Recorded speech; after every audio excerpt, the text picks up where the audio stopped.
அனைவருக்கும் கணித வணக்கம். இப்போ பார்க்க போகிறது 8ஆம் வகுப்புக்குரிய கணக்கு பயிற்சி 1/6. அதில் முதல்ல கணக்கை பார்க்க போகிறோம்.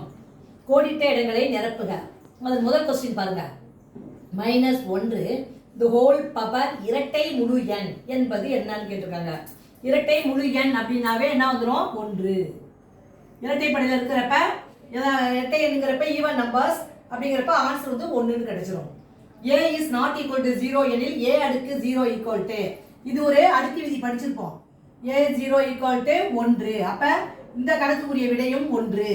நான் மூன்றாவது கொஸ்டினை பாருங்க. 4 அடுக்கு -3 into 5 அடுக்கு -3 equal to days ஆகும் அப்படின்னு கொடுத்துருக்காங்க.